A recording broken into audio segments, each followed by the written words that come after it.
Hello, everyone. Welcome back to another Executive Table Talk. My name is JT O'Donnell, founder and CEO of Work It Daily, and I am the host of the show. And today we are talking about how to make friends at work. Now, you might think, well, how hard can this be, right? You're at work, you make friends. But I actually think this is pretty challenging for a few reasons. Post pandemic, a lot of people are now remote and people are changing jobs, and you don't have those same, get togethers in the office and things that you can easily do. I also think people are just going through a lot post pandemic and are probably sometimes in their mind thinking, I have enough friends. I don't need more. But the truth is you do need to make friends in the network in your office, because that's how you build a network. And if you listen to us here, you know that your network is your net worth. So finding your ways to be able to connect and build friendships in the office, I think, is vitally important. And that's why I'm really excited to discuss this today. I've got two of our all-star executive experts from Executive Table Talk. I've got both Lisa Perry and Anna Smith. Let me bring them up to the stage here. Hello, ladies. Hello. So I know you're both great at making friends. We're all part of an executive network together that we've all become super, super close and friendly. And I just think there's so many benefits to it, but you have to kind of agree that it can feel a little challenging these days for some people. So, Anna, you have this incredible background, coaching executives, working in global Fortune 500 companies. What's your take these days on making friends in the office, and what do you think people can do? JT, this is probably one of the most important areas right now to keep our minds and our hearts at ease and in balance. I think that, if you haven't had before a plan to make friends at work, this is probably one of the most important moments where you're able to do that and you need to do that, especially coming from an angle or the perspective of hybrid or remote work. As we know, we are social beings. It is very important for us to be in groups, to be connected, to be challenged, to be in conversations. And one of the most critical aspects that is currently happening, and this is actually being already defined as an epidemic, is that of loneliness. The antidote for that is the beautiful topic of today of making friends, and certainly making friends at work. We spend over 80,000 hours in our lifetime in at work. So this is definitely an important one. So going into, what are some of the areas that I have found are pretty helpful in how to generate this. And I would probably start with, put yourself out there and participate in social activities, right? It's not only knowing that there's going to be some, creative opportunities or work team building events, etc., outings, what have you. Put yourself out there and participate in those social activities. Start a conversation, reach out to new people, make sure that you do that. Keep that active communication going. One bit that is extremely important, as we all know, in making friends is also expressing interest in others in the same way that others might show genuine interest in us. Express interest in others. That's always a very important thing. So what are your weekend plans? What are your hobbies? What are some of the personal projects in addition to the ones that you have at work?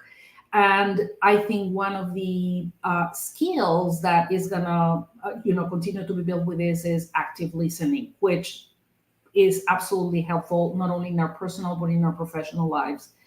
Make sure that just like you would like to find people, be approachable, be friendly, smile. You'd be surprised what a smile can do. And I know sometimes it's very difficult when you smile to others and the other people or the other person doesn't return the smile.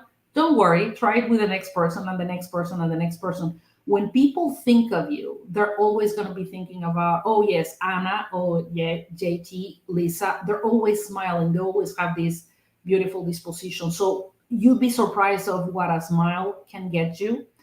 Also, one aspect that I have found is extremely, extremely helpful in work environments to promote friendships is offer help and support. This is something that we are already doing, right? In collaborating, in assisting others, etc. But if you do that um, consistently and congruently, measuring yourself depending on the work that you do, etc. But it may many times be as simple as listening to other folks or giving them a perspective.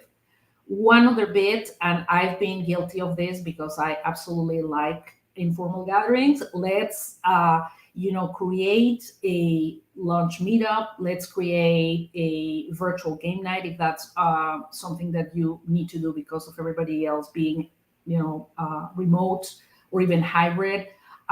Make sure that you are the one to push these things, especially things that might get yourself a little bit out of your comfort zone. I know that some of these ideas may not be as simple and easy for everybody. I'm an introvert, so it doesn't come precisely easily or naturally for me, but it's like a muscle. If you promote it, if you do it, it will become part of your day to day. So be patient, be consistent. These are just some of the things that I believe are very, very important. This is one of the elements, having friends at work that will make you feel engaged at work. So it has a multitude of benefits in addition to your health, of course. Thank you, JT. I love it. Yeah. I love that you gave actual practical examples that they could do. But I particularly love that you tell people don't give up. It takes time to, everyone's not going to become your instant friend. I think that's wonderful advice, Anna. Lisa, global marketing, digital marketing, you've been in very large brands and companies as well. And you know the importance of networking and making authentic friendships. What's your take on this? Well, you know what the best is? I think having that go-to work buddy that you can just vent your frustrations of the day, or even better, they're cheering you on when you hit those results. Your friendships at work contribute to overall satisfaction, collaboration, productivity, and just overall well-being.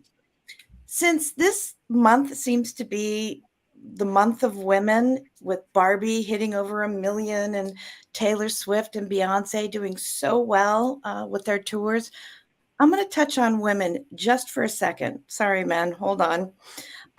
According to a Gallup survey, women who have best friends at work are twice as likely to be more engaged. So having friendships at work, whether you are a man or a woman, is a very valuable skill. And most importantly, it just makes you happy. So here are a few pointers, whether you're starting out in a new job or you want to make connections in your current role. And just as Anna said, I am going to hit on this as well, because it is the probably one most important thing, is fostering that approachability. And I'm going to add positivity. Just think about if you were Oscar the Grouch, Ebenezer Scrooge, or Grumpy, who would want to be around you? So you need to create that welcoming and approachable demeanor, just as Anna said. And she hit it right on the head. Smile. Say hi. You need to create an authentic, and that is the key here, authentic small talk. You need to steer clear of complaining. Now, while I said in the beginning, you need to go to your work buddy to rant, that's when you have your bestie already. You don't want to be known as somebody who is complaining. You need to avoid office gossip, avoid it at all costs. You want to put out positive energy because it attracts people to you. The second thing is the power of small gestures. Start by just knowing people's name. People love hearing their name. So incorporate that into conversations. Reach out to people, whether it is in person or remote. Reach out to them. Find out what they're doing, what they're up to over the weekend. How was their weekend? Invest in milestones, their birthdays, their work anniversaries, their personal achievements. That goes such a long way in making connections. And then Anna hit on this as well, and it's important. Participation. I know some of you may be rolling your eyes going, ugh, participation, right? But embracing involvement in activities from team building initiative, company sponsored events to social gatherings, well, those are opportunities to make meaningful connections. So give it a try. Even if it's not your thing, just try once, right? The other thing is shared interest. Seek out common areas of interest that resonates between you and your coworkers. This could be shared challenges to even hobbies where you can connect in meaningful ways. And then the last thing, and Anna hit on this as well, and I think it goes a long way, and it's worth saying, is that extend a helping hand, and she hit it on the head, is extend a hand for projects. It fosters that genuine, friendship in the workplace. And so these are some strategies that can help you make these friendships at work. And so maybe one of these can resonate with you, and you can give it a try. Okay, I love everything, but I particularly want to call out how, like you said, participation. I think a lot of people just, I don't know, don't have the energy for it, but it reminds me of going to the gym. Like you don't feel like going, but once you get there and you get in the group fitness class, you're in it at that point, and then you leave going, oh, that wasn't so bad, and I burned a few calories. So I do feel like you just got to get yourself there, and then all of a sudden you're like, that wasn't so bad, and I made a couple friends. I love that mindset. It's true. Great strategies by both of you, folks. Make sure that you take down both Lisa Perry and Anna Smith's names and find them and follow them on LinkedIn. Better yet, send them a custom connection request and tell them you saw them on Executive Table Talk, better known as ETT. I want to take some questions from the audience. First of all, Sandra Williams, I just also want to say, she was like, Barbie actually just hit 1 billion. Like, it's so true, right? It is, you mentioned it's the summer of women. I love it, love it. Maria brought something up, and I really want to get into this. Maria said, for some people, it's hard to make friends at work, especially when the environment is pretty competitive. Each person runs towards his or her personal goal. This truly affects team building, big challenge for our leaders. And I want to hit on this for you because there's a book that I've recommended for years called Tribal Leadership. And in it, they talk about, here and specifically in the US, but I know it happens globally, that the majority of businesses have been built on a me culture, or also known as the lone wolf culture. And the theory was, if you hire the best for the job and you tell them they are the best, they're going to come into the environment and their agenda is going to be about maintaining the best status, right? So now you have a bunch of lone wolves or independents who are all, as she just mentioned, running towards their own personal goal, making them think that I have no friends here. They're all my competition, right? That is truly a challenge. And as much as I'd like to believe companies have moved towards more of a we-centric culture, the truth is they haven't. There's still a very large percentage of businesses that have created these sort of competitive environments. So with that in mind, I know both of you have been in those situations. You're hugely successful executives. You've been in those competitive work environments. Thoughts on how to form it? Maybe it's not going to be your bestie ever, but at least build some kind of friendship that you feel like you could rely on or positively leverage. Anna, you got any thoughts on that? Yes, and Maria Gracia, this is this hits I think a huge percentage of people out there, and you start to retreat and you start to feel that you have to watch your count, right, and watch the things that you're doing, what you're saying. So forget about being authentic and being a friend or anything of that nature. But one of the things that I would like to offer is, I remember years ago, I was managing a group of 10 account executives, and we had one of my account executives, he was phenomenal. He was extraordinary. And one of the things that, to the point that his commissions were, he made more money than the vice president. That's how much money, he was able to make. When I asked him, and of course I learned, I want to understand, and of course I want to distill what it is that you do. and put all of this wisdom and how-tos in almost in an elixir in a program and just give it to everybody else in the team. It was the simplest thing, yet not very easy to do, which was he knew everybody's names, from the people at the door of, when we visited, his clients. He knew the person's name at the door. He knew the assistant for the president of that division or what have you, the children. It was all about striking conversations. It was amazing to me to see him over one day and study that. And I was like, wow, oh my goodness, he knows everybody.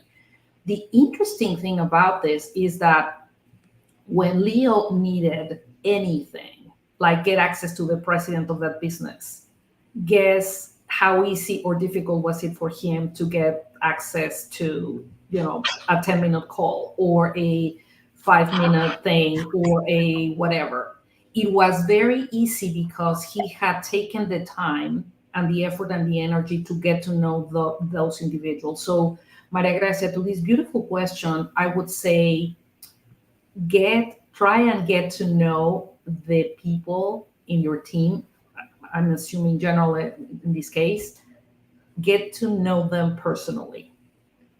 Are they single? Are they married? Do they have children? What are some of the things that they like, their hobbies, etc., so that you can have common ground, because we're all human, find that common ground, and then you're going to have the opportunity to have beautiful conversations, things that are not necessarily, oh my goodness, the quota for the month, the project deadline, etc. So wrapping or consolidating this is get to know people. And I know this takes effort and this takes self-discipline, but believe me, once you do it, it's like a muscle, and you're gonna notice the difference. Find those commonalities and build on them. I love it. Lisa, you're nodding. What do you have to add to this?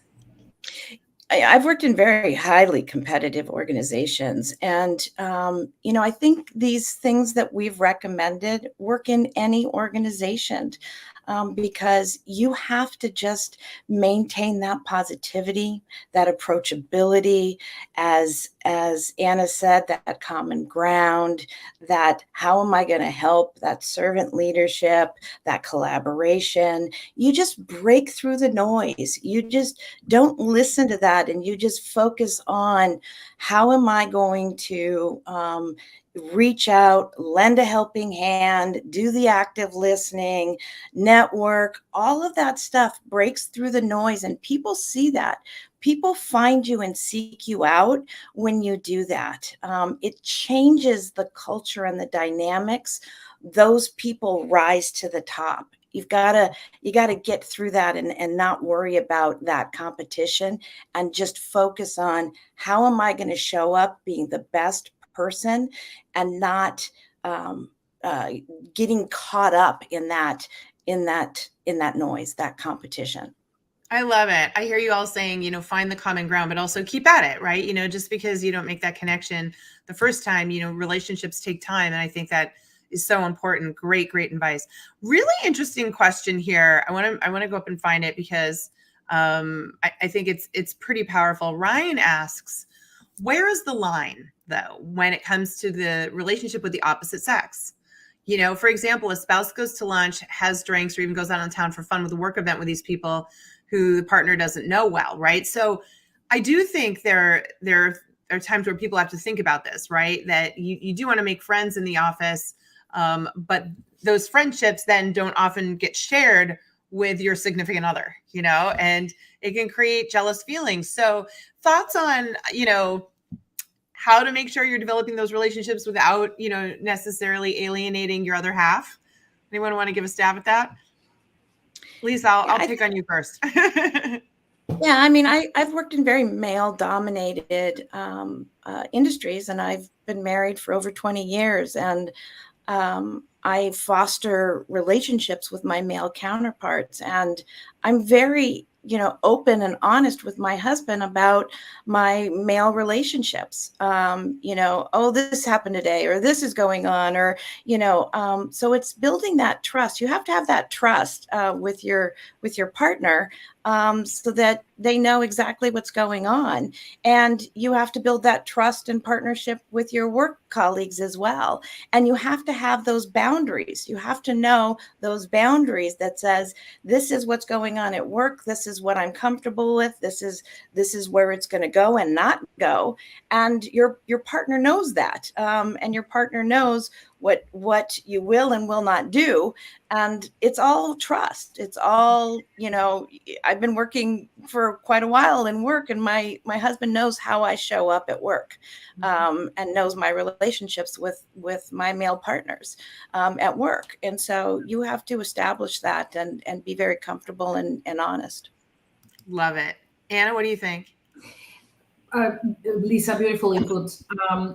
Probably the only addition that I would have is, this is an opportunity. We're talking about relationship building, of course, at work, through friendships, etc. This is a beautiful opportunity as well to build on your own relationship. And I hear you, Ryan. We have different levels of relationships in terms of development and how much we know each other, etc. And sometimes these can be scary or complex, right? The important thing, I believe, is defining expectations. So if there is something in particular that challenges you or challenges your spouse, your significant other, relative to how things are being executed, it's very important to have that conversation versus arrive to that point and have an issue because of something that is a third party thing. It's very, very important, therefore, to have that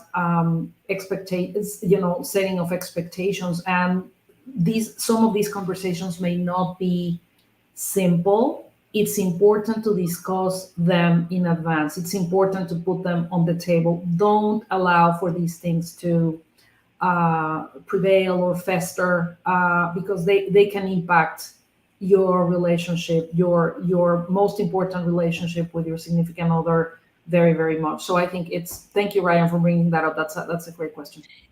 And I wanted to add one more thing, JT and Anna, is that, one of the things is, connecting with people outside of work and social gatherings, right? And so that involves your male counterparts at work. I have also invited my husband to these and gotten to know my male counterparts. And, I've had male counterpart friends for years, and my husband knows them on a social level as well. And so that is one way in order to have friends with the opposite sex where your partner is comfortable as well, where they get to know them as well. So it's another way to do that. That's a great point. I mean, when you start saying, "Oh, I don't want you to meet my coworkers," it's suspect, right? So for you to say, "No, come meet my coworkers, come get to know them," I think that's really key. I love that advice. All right, I want to take this question from Ashley. It is a good one. And that is, sometimes work can get cliquey. Do you have any advice on how to break in, right? I mean, it's true. You come into an organization, they've all worked, a few years together, they're tight. And here you are, the outsider. What are your thoughts on getting, a toehold in there and getting into the group? Anna, I'll go with you first.